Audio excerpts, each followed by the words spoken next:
Welcome back to another episode of ACR On Air, the official podcast of the American College of Rheumatology. I'm your host, Dr. John Hausman. What happens when artificial intelligence enters the rheumatology clinic? How will it impact the day-to-day decisions that we make as rheumatologists? Artificial intelligence promises to streamline workflows, help us diagnose faster, and maybe even reach patients in underserved areas. But with that promise comes a set of big questions. Who controls the algorithm? How do we avoid bias? And are we ready to let these machines be our assistants or even our gatekeepers? To wrestle with all this, I spoke with Dr. Jeffrey Curtis, a rheumatologist, researcher, and an expert in medical informatics. We discussed how artificial intelligence is already reshaping rheumatology, as well as where it will take us next. We discuss how AI could improve our workflows, make us better diagnosticians, help us select the best treatment for a particular patient, improve our ability to monitor patients at home, as well as address workforce shortages. We discuss how AI is already revolutionizing medical research and its potential to impact medical education. At the same time, we discuss some of the dangers of artificial intelligence and why we still need to use these algorithms with caution. Dr. Jeffrey Curtis is a distinguished professor of medicine in the Division of Clinical Immunology and Rheumatology at the University of Alabama at Birmingham, where he holds the Harvard Ball Endowed Professorship. Board certified in both rheumatology and clinical informatics, he directs multiple research units at UAB, including the Pharmacoepidemiology and Pharmacoeconomics Unit and the Musculoskeletal Digital Health and Technology Laboratory. Dr. Curtis is internationally recognized for his work in comparative effectiveness and in the safety of treatments for rheumatic diseases. He leads several large-scale NIH and PCORI-founded initiatives. Dr. Curtis continues to innovate in digital health, real-world evidence generation, and the integration of big data and AI in rheumatology. Enjoy.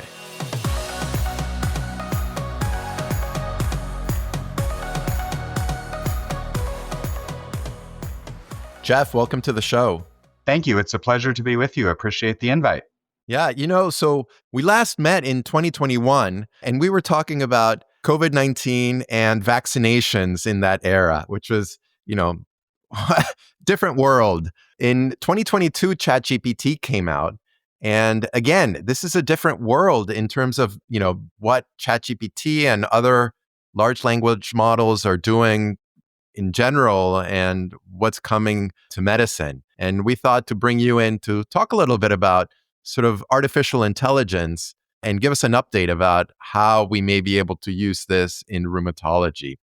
But first, I wanted to start out sort of with the basics. So what do you see about the excitement of artificial intelligence? Like, what is it and why is everybody talking about it? Yeah, that's a great question. So artificial intelligence, I agree with you, almost sprung up overnight in many people's minds. I don't think this was much on people's radar screens. And if you look at the Gartner hype cycle, sort of what are the new exciting trends in technology or medicine, I don't know that AI was really forecasted much on people's radar screen until very recently.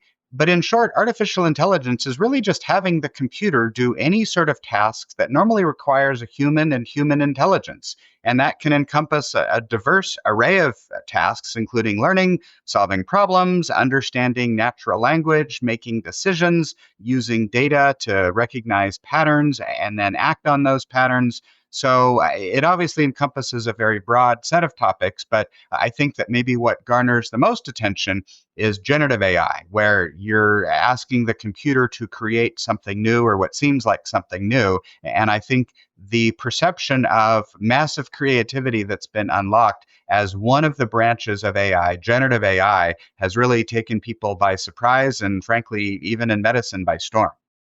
Yeah, I mean, I remember, certainly using ChatGPT in the early days and also looking at drawings made by Dolly, right? There was like a an avocado chair or something weird like that, somebody typed a prompt like create an avocado chair, and the computer did it, out of the blue, sort of something that has never been done before, sort of some, I guess, creative features, which was, I thought really remarkable.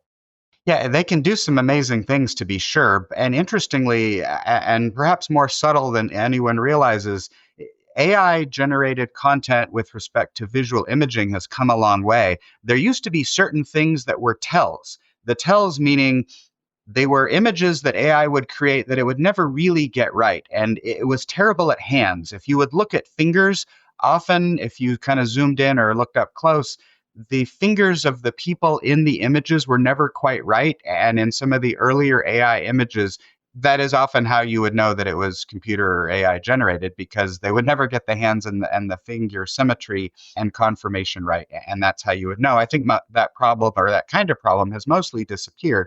But yes, even AI generated images have come a long way and have overcome some of the problems and pitfalls in the past that it had experienced and limited its use. Other things like, it generates an image, but if you ask that image to include words or characters or symbols, sometimes it's right and sometimes it's not right. And I think some of those applications even aren't yet quite ready for prime time. Yeah. But, all those things are fun. Like, why are we talking about this within rheumatology? We don't really generate images or, generate essays. So, how do you see sort of the potential impact of artificial intelligence in our field?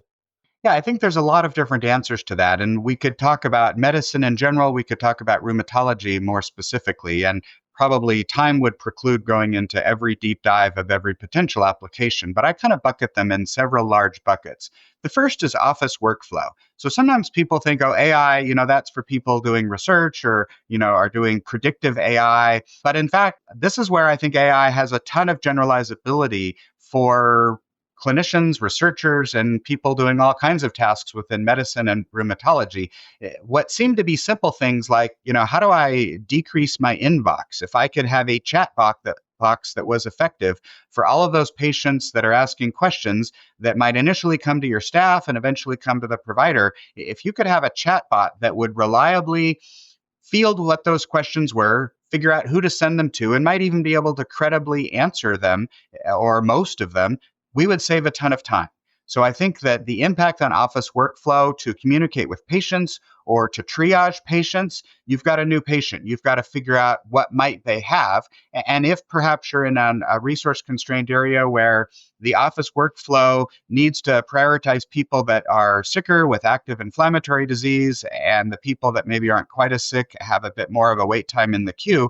If there was a way to use automated symptom checkers powered by AI or chatbots to do some initial triaging or figure out when to bring patients back based upon what they have and how they've been doing, rather than the Q4-month follow-up that might be routine or whatever your standard wait list is for a new patient, I think improving some of the aspects of office workflow would be helpful. I think clearly there's some care related issues that would be improved.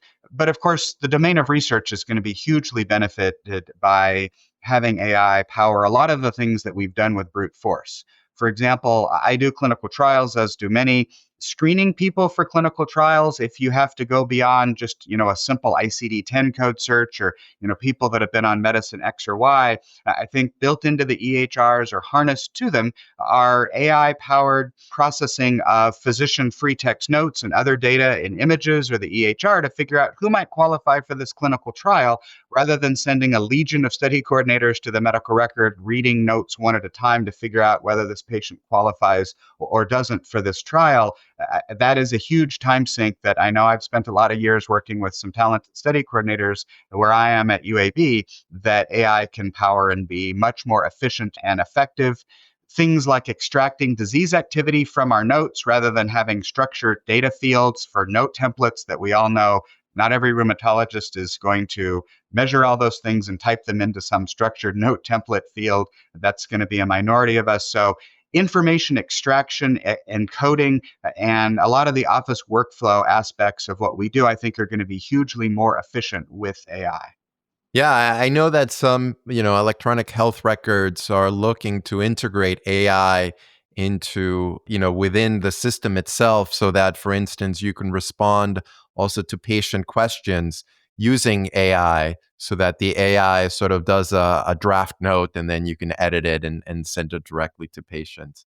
And the other thing that in terms of workflow, certainly, AIs that are sort of listening to the conversation and then typing up the notes, something that I'm using already. And it's great at capturing the HPI. I find it's not so great sort of for the assessment and plan, to sort of determines like, I think this patient has an inflammatory arthritis. It's still not there yet, but it's incredible that it could just listen to several people in the room in whatever language we're speaking. Sometimes I speak with my patients Spanglish, and it captures everything like very precisely and does the notes incredibly well. What about sort of the role of the doctor? I think like rheumatology, we're sort of detectives, right? We're trying to look at subtle, things in the history, the exam, the labs to try to make a diagnosis. And, our diagnoses are challenging. Is there a role that AI could help us actually improve our diagnostic skills? Yes, and here is where I think AI shines because humans are very good at pattern recognition, and in the past, computers not so much, but AI has in fact gotten quite good at recognizing patterns. In fact, kind of fundamental to AI's technology and what's under the hood is to predict the next word or the next phrase or the next token, if you will, if we're going to use some jargon. Because it's been trained on a huge corpus of the world's literature and a ton of information, not just medicine, of course, but just in the free range world. And it's seen a lot. And probably most physicians are going to know and remember most of what, say, might be on a differential diagnosis. But much of what we do as clinicians is pattern recognition, and AI is quite good at that. There may be many things that, are on your top five differential, but AI can help think more broadly. And in fact, I've used it in that way. Here's an image, or here is a prototype image, or an example of a case. And, the top several things that the patient's likely to have is probably going to come quickly to mind for most of us. But things that are a bit more unusual, things that might be mimics, things that you might not have thought of that you remember from medical school or from fellowship training. So I think AI could be thought of as augmented intelligence. It's the helpful intern or medical school student that, reminds you of things that they just read in the, textbook of medicine that you haven't thought about. You know them, but it's helpful to be reminded. So I think that that is a helpful role for AI to, help augment the things that you mostly know already, but it's going to provide some suggestions, or it's going to synthesize or codify, or, at a minimum, it's just a second set of eyes that's going to assist you doing things that you mostly know how to do and mostly would remember. But humans are not infallible, and you're not going to remember every single thing with the exact level of detail you need every case. And it can be very helpful in that way. For individual patients, it's also gotten a lot of traction to phenotype patients. What kind of a patient is this? Is this somebody who is going to go on and be a difficult to treat rheumatoid arthritis patient? Is this somebody who's likely to do well on their first or second advanced therapy, or maybe will never need one? They're going to do great on methotrexate, or where comorbidities or multimorbidity may plague some of the management that we as rheumatologists have to do. So I think some of those applications to improve diagnostic accuracy and to help make treatment decisions, and even perhaps prognosticate and predict what's likely to happen to this patient. And based upon that, we do that every day we're with patients, and we make treatments decisions accordingly to try to, maximize people's overall health. And that's a job for physicians, but AI can definitely be our helper in that regard. Amazing. How do you envision that that's going to be sort of integrated into our clinical encounters? Is that going to be a prompt by our electronic health records that's saying, hey, did you think about this? Or how do you envision that actually happening? Well, I think that's ultimately where I want it, because the reality is that if you make people log onto some separate system or type stuff in some separate app, we're not going to do it. It just doesn't lend itself to the workflow. So I think ultimately some of these best systems are going to be embedded within people's EHRs. There are technologies like Smart on Fire that might invoke the idea of the app store for your EHR, or you've got the widget that does the ambient listening that you're describing, that does your AI transcription. If you don't like your widget from your EHR vendor that's the default, pick another one. That idea has been floating out there for a while, but the EHR vendor is never going to have the best in class every single technology, but it does make the most sense for workflow to have that live coupled to the EHR, even if it's a separate module. That said, there's some things, though, that as clinicians or as rheumatologists, we're just not going to do effectively. For example, how many read x-rays for, say, inflammatory arthritis and, can do sharp scoring or Van der Heide scoring? Like, that's just not something that most of us are trained to do. And you typically give that to a research radiologist. Yet we have seen multiple applications where you could score x-rays for erosions or joint space narrowing. AI can help with that, or even an expert rheumatologist mostly would find that very time consuming. And most clinicians, myself included, are not trained to do that with high degrees of accuracy. So I think doing some of those things like image interpretation, at scale, at research grade, or population health screening using AI. People are starting to use AI, for example, to scan chest x-rays or CTs looking for vertebral fractures that might not have been identified or recognized. So I think some of those population health screening that can be enhanced by AI, but it's all going to need to live integrated with the existing systems people are using. Got it. So it sounds like it may augment our ability to sort of make precise diagnoses, phenotype patients, as you mentioned, and maybe try to pick the best treatment course for our patient. How do you think that could help our workforce shortage? The ACR has published that over time, people are getting older, the need for rheumatologists is only increasing, and the actual number of rheumatologists may be decreasing over time. Do you see a role for AI to sort of help, treating all of these patients that don't yet have rheumatologists? Definitely, because at a minimum, AI has the goal for much of its raison d'etre to help us be more efficient doing the things that might be rote tasks or just challenging to do given existing workflows. For example, remote patient monitoring or remote therapeutic monitoring, the idea that you could use an app to monitor patients between visits. That could be an app that asks questions. That could be a biosensor device that somebody wears on their finger, on their wrist, or somewhere else on their body or attached to their clothing. You can measure almost everything physiologically these days. If I know that somebody's doing well, maybe with a few PROs between visits, with or without some biosensor data, coupled with AI, so that AI could essentially help my visit follow-up be more efficient. Maybe I don't need to see you back at month 3 or 4. Maybe it can wait to month 6 or even 12 if I've got your blood work and I know that you're doing well in terms of physical function and all the other parameters I can measure. There's also some technologies that are very exciting. So we're using thermography at UAB.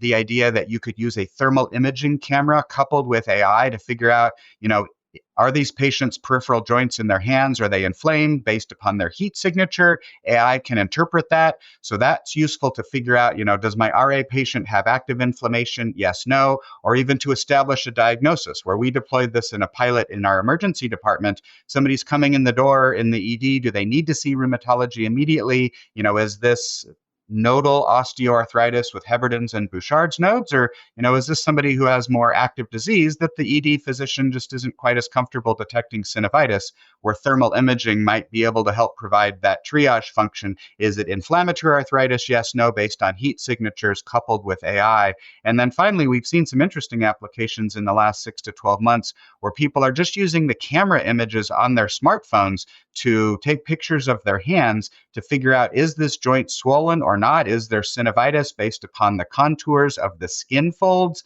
and the diameter of the fingers and the digits themselves? So I think there's some interesting things with images and some thermal cameras that AI is coupled to that can really help us be more efficient to get care to the right people in the right time. That's incredible. So do you envision, would this allow primary care doctors to sort of better triage, like which are the patients that do require rheumatology care versus the patients that, they can manage with, physical therapy for osteoarthritis, for instance? Like, do you see them sort of doing some of these things that you described to try to help steer the patients in the right direction? Yeah, I expect so. I mean, the idea of an e-consult or a virtual consult, where if I say, "Hey, send me a picture of the patient's hands and give me a little bit of information, and I can help triage or help figure out what's going on." Yeah, I think this is going to be hugely helpful because our time is precious, as most specialists is. But given the workforce shortage, we need some of these tools to help be more efficient as a field and to get care delivered in the right way. I think it's especially a concern for people living in rural or underserved areas. There's services that might be tougher to access, like physical therapy. There's a number of AI based physical therapy programs. If you remember the old Microsoft Connect, where it actually knew where your body was and had position sense to know, hey, are you doing your physical therapy or your post joint replacement rehabilitation correctly? It actually knows where your limbs are and it knows if you're moving correctly. And AI can interpret that. I had a colleague and I finished a randomized control trial where we are teaching rheumatology patients in rural, underserved areas skills like cognitive behavioral therapy. The idea that patients with arthritis related pain that may not always be inflammatory related, CBT is a non-opioid way to manage pain, but I don't have a ton of mental health providers in my area, and I certainly don't in rural areas to teach patients how to do CBT. So an AI-powered virtual reality program that gets deployed over 8 weeks, that gets sent directly to patients, has been incredibly helpful to be able to offer services to rural and underserved areas that there are no mental health providers in that area. I think deploying some of those kinds of direct to patient technologies can be hugely helpful to extend what kinds of things that rheumatologists can offer to help our patients. That's awesome. I love the idea of sort of, as you mentioned, monitoring patients so that, they may not necessarily have to come into their office for us to know whether we need to see them or not or adjust their medications. And this idea that we can provide them with additional care that they can do at home that, currently it's not available in our offices and it may not be available elsewhere. I love that idea. You mentioned a little bit about improving research and you focused on trying to use AI to recruit patients into research studies. How else do you think AI can help research and, advance our understanding of disease or come up with new therapeutics so that we can better, treat our patients with inflammatory arthritis and other rheumatic illnesses?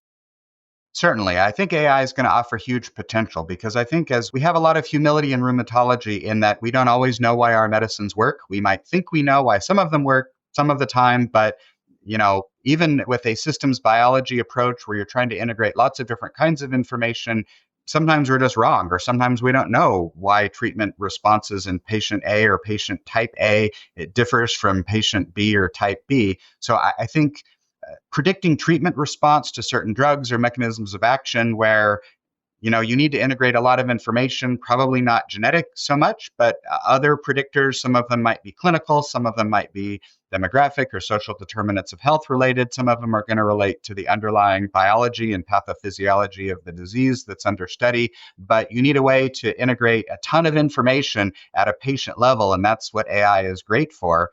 Thinking at an even bigger picture, customizing drug development where you can integrate all kinds of omic data, including epigenomic data. I think that's another opportunity where pharma has even, I think, realized that to develop new drugs and to develop targets based upon the biology, it can kind of sort of guess, but lots of times you just don't know what you don't know. And that's where AI can do a great job synthesizing and integrating a lot of that information, as long as you have the vast quantities of data that are required to power AI. Awesome. So, so far we've talked a lot about how AI is going to make things better, is going to improve, sort of streamline all the sort of boring office stuff that we do. It's going to help triage patients and make sure that we see, the patients that are needed. It's going to help us to monitor patients remotely and provide them with options for care that are not currently available. Are there barriers that you see to sort of implementing AI? Like, there's a lot of concerns about ethics, about, hallucinations, bias. How do you sort of think about and see how we could, get, the good stuff from artificial intelligence, but not fall into the pitfalls of all the other not so good stuff? Yeah, I think a lot of the cautions or the guardrails are at a first step are just being aware of where those pitfalls are. So hallucinations you mentioned is the technical term, as you're well aware, but maybe not everyone is. That's where AI basically just makes things up. Those so-called facts, they may sound very definitive. This is not a radiologist hedging. It might be this, it might be compatible with this. Like AI will sound very definitive. Like this is just ground truth. This is the answer and be dead wrong. And I could give you multiple examples where it just plain old makes stuff up, or it gives you links that are broken and don't lead anywhere, or it plain old gives you the wrong answer. So those hallucinations where AI sounds very authoritative, because there is a bias, it's an automation bias. Oh, it came out of the computer and it sounded very definitive and there were no caveats. It must be right. I think that's a trap that physicians have to avoid because we are used to couching things cautiously, where we have the humility, I think, not to be too certain. AI lacks that humility. Hmm. The medical legal implications, what if AI is wrong? What if you made a decision? Are you liable? Did you over rely on AI? And whose fault is that? Is that yours? Or is that the maker of the AI algorithm? Is it the EHR that deployed that AI algorithm? Like, who's responsible for that? And what many people don't know is AI changes its mind a lot. Even if you ask a similar question that is nearly identical in its content, you could change some words. You could actually change the sex or the gender or the race or ethnicity. And we've seen examples where AI will make a different decision or it'll even change its mind. So I think realizing it's not always going to give me the right answer, it may not even give me a consistent answer. Those are important pitfalls people need to be aware of. And then finally, something that may be a little bit unfamiliar, most applications of AI probably are regulated or should be or can be regulated as a medical device by the Food and Drug Administration. So if AI algorithms are being used to make treatment decisions or help make treatment decisions, not just to collect data, but to synthesize, to summarize that you're going to do something with it, that's probably a class 2 medical device that FDA regulates. Even a simple app to collect data between visits, that's going to be a class 1 device, but most AI devices probably are going to be class 2. And so they have to go through a pretty rigorous validation process. And I think that can help provide some protections, but it's important to recognize that you can't just throw stuff out there and assume it's going to work. We do need to rigorously test it. And if there's an intent to commercialize it, the FDA probably is going to have something to say about that. Yeah, I wonder also how AI could help us sort of learn better. So it used to be that, we had textbooks and then, textbooks were sort of old fashioned. And then we have these databases like up to date that provide us more sort of easier to access information. And now we have these sort of AI powered tools that are able to scan the literature and provide us with up to date answers based on studies that were just published like last week. How do you see that evolve over time, and what do you think the impact of that could be? Well, I think it's a great boon to us as a field because, as you said, the medical literature is so vast and is expanding at such an incredibly increasing rate that nobody can keep up with it, even within a confined discipline like rheumatology, or even within a subspecialty where you might have some content domain expertise, because that's the thing that you think the most about. It's hard to keep up even in it with a single disease or within rheumatology. So I think many of these services or AI powered technologies that can, as you said, search the literature and synthesize evidence are quite helpful. There's a number of them out there. Many of them are either commercial or seeking to be commercialized. So I think that's helpful.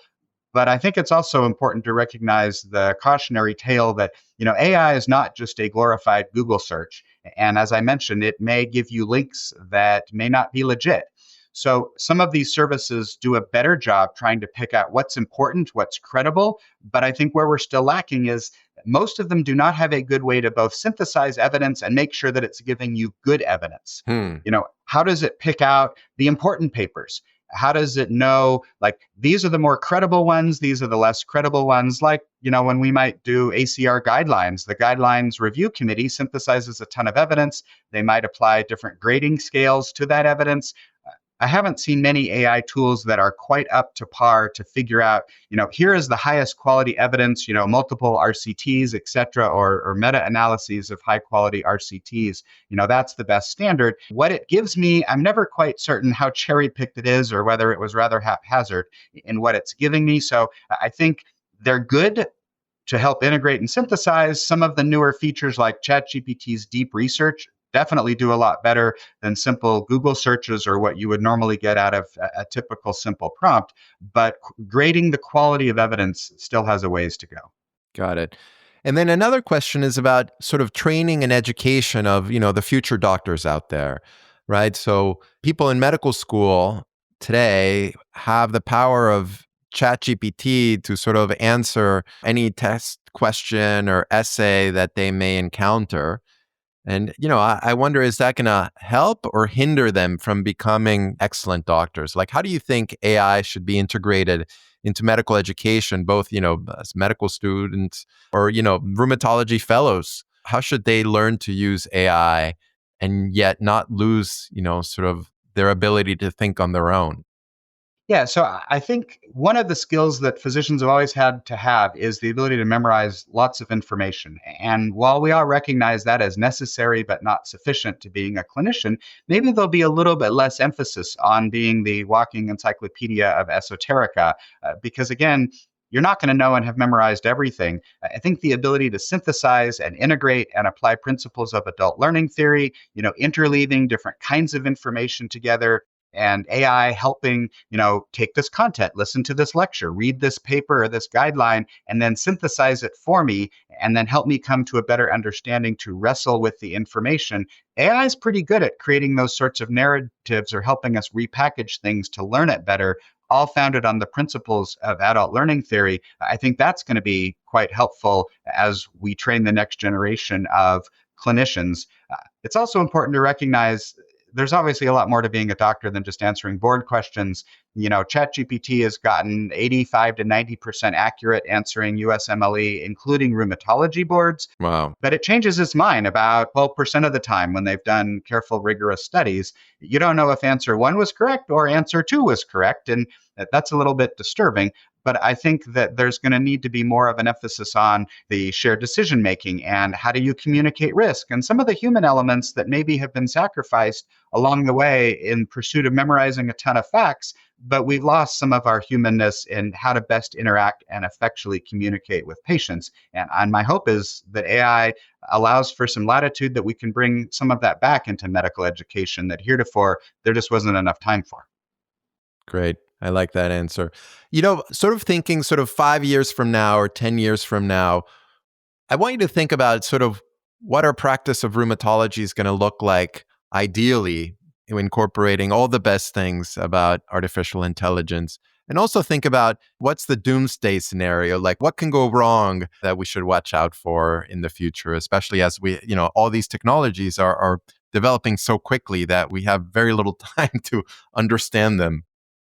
Absolutely. Well, I think I could answer in a lot of different ways, and here's where I love this field because it gives us the power to be creative, and I think that's one of the best benefits about it is it unleashes and unlocks people's creativity. Sometimes medicine doesn't lend itself to quite as much creativity as some of us would like. So I think the sky's the limit on a lot of the things that we can harness this for. But to be a little bit more practical, I want this in my future rheumatology scenario in the not so distant future.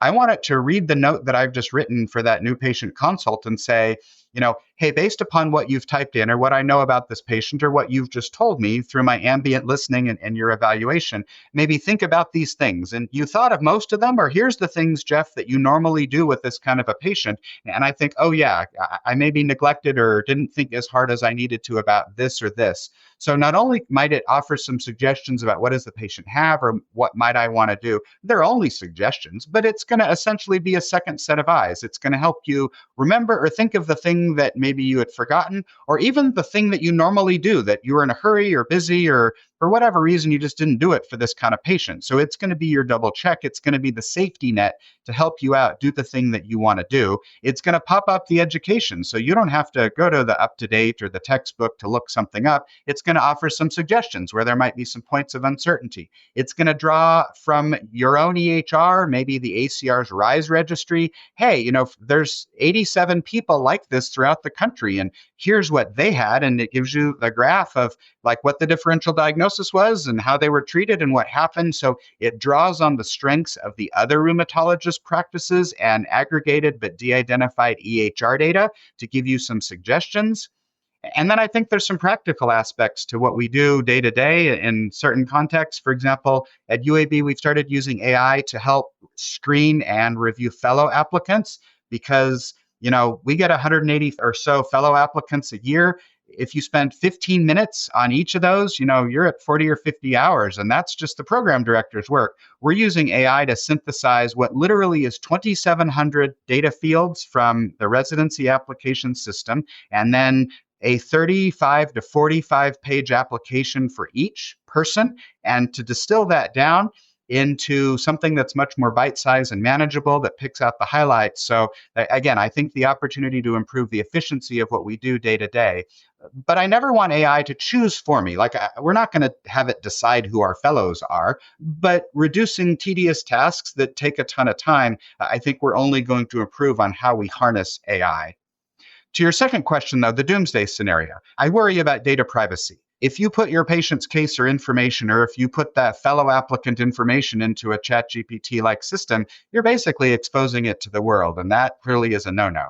So you have to run these prudently, either behind, a firewall that's protected, or where in a way that it doesn't send it to the web, it doesn't expose it to the internet. I think my doomsday scenario that people forget that, or they give their data to vendors that frankly are on the front lines developing these algorithms, thinking that, oh, I'm going to share my data because this vendor or this EHR company or this new technology company, they're going to help me do this great thing. And then we're going to have those algorithms used against us. I could give you a prominent example of a commercial health plan that basically was statewide and said, this AI algorithm is going to, quote, help you as a rheumatologist figure out who to stop a biologic or a jack on, or who needs to do better on triple therapy. And so we're not going to give a biologic or a jack and approve that. That's not the kind of help I need as a rheumatologist, frankly, certainly not if it's going to decide for me. So if that kind of value-based care or reimbursement or care at all just goes on autopilot where the AI replaces the final judgment of the clinician, I think that's a lot of what's in my doomsday scenario. Yeah, I like that. That's a great way of looking at the value of AI. It's not making decisions, but it's sort of providing you the information so that you can make better decisions. And, I wonder, it's so funny. My brother is currently applying for a job, and he put in his resume through an AI to adapt his resume for whatever job he's applying to. And I wonder in the future, are we going to have like my chatbot talk to your chatbot, my application chatbot talk to your fellowship application chatbot about, if I'm compatible with, and are they going to, like right now, for obtaining a PA, right? Sometimes I use ChatGPT is like, tell me about using, I don't know, TNF inhibitors for CRMO. It's pretty great. And I send it to the insurance company. I'm sure they have their own chatbot that looks at my note and rejects it. I wonder if we're just going to have a future of like chatbots talking to chatbots. I think that's very possible. And I gave an AI talk at the ACR Educators Conference, and I got asked that very question by someone in the audience. If you're using AI to initially pre-screen fellow applicants, if everybody who is applying is using AI, then it's just as you said, everything looks window dressed and glossy and pretty and fantastic sounding because AI has dressed it up beautifully, but it ends up being too generic. So yes, I think that's a very possible threat that we need to consider. On the other hand, the details are going to be important. And that's where AI, if as long as it's not hallucinating, it's not going to make stuff up that doesn't exist. And so you can phrase things nicely, but you've got to dig deeper and look under the hood. It's going to be less about who can write a good letter. For those of us, and that's most of us, who are used to seeing letters of recommendation, you kind of get a sense there's people maybe who spend a lot of time and can write great letters, and others that are incredibly solid, but they didn't have quite as much time, or it's just not quite as polished. I think some of those superficial things may be less important, and this is where the detail and what's under the hood, what has this candidate really done, that's now going to matter, as it should, rather than just the veneer of how is it phrased and did somebody use great English to make something sound fantastic. So I think here's where the detail and the depth is going to be important. Great. For people that are listening that want to try out some of these things, are there some things that you can recommend? I mean, you mentioned that you shouldn't upload patient-related information or applicant related information into ChatGPT. But, are there any things that you would recommend people that are listening to try out, on their own to sort of get to experience a little bit what artificial intelligence is all about, especially as it, applies to our field? Yeah, I mean, there's a lot of tools out there. We've been talking about ChatGPT, not necessarily because it's better, but I think it's more familiar. There's obviously others with DeepSeek and Copilot and many others that are out there, and a lot of image creation, et cetera. So I think there's many tools, and pick your favorite or pick one or two or three, any of those others, and Google Gemini or Claude or some of those. They can each do different kinds of things, and sometimes it's actually worth comparing the output of one, and you give the output of one and then you actually test it with another. That kind of a pipeline where the output of one AI is being fed either to that same AI but a different pipeline or even a different technology as a double check. There's a project that I'm part of that is doing that very thing, kind of as a safety guardrail about what the AI is telling patients. So I think pick a tool, choose it, and stick with it, get to be familiar with it. Those kinds of instructions are called prompt engineering. And I think that that is a place to start. There's some courses online, Coursera and some of the other online places that you can learn things. This is a few hours of an investment to, learn what it can do. Obviously, you can read things. AI can teach you what it can do. You can ask ChatGPT how to use it more effectively. I think a few things, though, help provide guardrails. I ask for explainable AI. Explain your reasoning. Don't just tell me what you think is the right answer. Source it, give me some transparency. Where did it come from? And then why did you think that? Give me your rationale. And sometimes AI catches itself. I've more than once had it say, oh, after I asked it to explain its reasoning, it found a flaw in its chain of logic Wow. and corrected itself. Wow. So understanding where did it come from, give me the source information, making sure those are legitimate sources, etc. Explain your reasoning. Those can provide some guardrails. The ACR also has really stepped up, and at the Convergence meeting, there are technology tracks, and there's a number that are focused on AI at last year's meeting, and I know in the upcoming meeting, there's going to be the great debate this year is going to be on AI. Is it unleashing chaos or is it actually helping in our field? And then a few other things, maybe for those that are earlier in their careers. Rheumatologists can get double or triple boarded in informatics. So clinical informatics is a subspecialty field. It's by the American Board of Preventive Medicine. You can do a fellowship in it. Historically, you didn't always have to if you were doing a lot of that as your career. So for people who are excited by this new field, you can get double or triple boarded, not just internal medicine and rheumatology, but also in clinical informatics. So depending on kind of your interest in checking it out, I think there's a ton of applications and places that are portals for entry to test it, kick the tires, figure out what it can do. Even simple things like when we were hiring a new staff person in our office, here's a bunch of resumes or CVs, here are the 12 criteria. They were much more effective than my human resources person was for a first screen. So even things that are kind of the business of rheumatology or running a practice, it's great at summarizing and synthesizing. Just think of it like your helpful intern, and about 80% of what he or she does is right about 80% of the time. And so, again, take it with a grain of salt. Whatever it gives you is never going to be the final word. Hopefully, it's not going to be the answer, but it's a great starting point. Amazing. And Jeff, one last question. What are the big questions that remain? Like, what do you think investigators, both within rheumatology and within artificial intelligence, what are they currently exploring? Great question. I think a lot of the initial questions that we need to be asking ourselves, do we even need AI for this? Is this helping? Sometimes people are so enamored with the new technology, it's the oh shiny trap, that because it's new, it sounds cool and sexy and exciting, it must be better. I think we need to ask hard questions. Is it worth it? Is it really helping? Are there unintended costs or consequences of deploying this new intervention, this new technology, this new tool? Are we making our lives more complicated? Is this costing us time? Is it really better? So I think figuring out, is AI helping? Could it be harming? What are those unintended consequences that may not have been envisioned? We're starting to see a bit more rigor being applied. For example, most are familiar with like a consort diagram.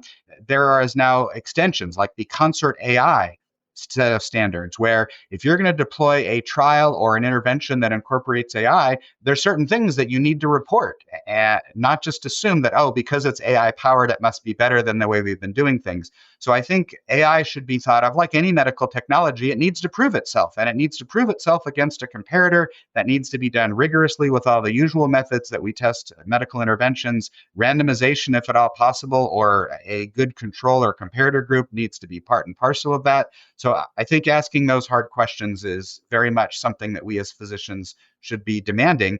And then finally, whether you mostly are focused on clinical care or research or something in the middle or education, I think that we as physicians need to be leaders at the forefront of this, not technology vendors, not technology companies. The last time that we set out on a major technology implementation in medicine, we got the electronic health record. That maybe didn't turn out quite as effectively as we wanted. We need to be leading the charge front and center to figure out how to use these technologies in responsible and rational ways, and making sure that the return on investment, both medically, scientifically, and from a resource allocation perspective, is worth it. And there's no one better to do that than physicians. I totally agree. Jeff, this has been an awesome conversation, and thank you so much for your time. I can't wait to, try some of these things out, and I can't wait to, play around with some of the things that are coming down the pipeline that you mentioned. Certainly always being aware of some of the potential downsides. So thanks again. Great to be with you, and I appreciate the opportunity, and I love to collaborate and to hear what others are doing. So thank you. What a great conversation. Dr. Curtis gave us a grounded view of how artificial intelligence could augment, not replace, our role as rheumatologists. From streamlining documentation to triaging patients in underserved areas, and even helping to interpret imaging at scale, it's clear that the technology is already here and growing fast. But as we heard, with great potential comes great responsibility. We need to be the one guiding AI's integration thoughtfully, ethically, and always in the service of patients. Thank you all for listening, downloading, subscribing to our show, and for rating us with 5 stars, or however many stars you think we deserve. You can find our show notes for this and all other episodes at acronair.org, Apple Podcast, Spotify, and on your favorite podcast app. Until next time, keep testing these algorithms, but take their outputs with caution. And as always, stay healthy.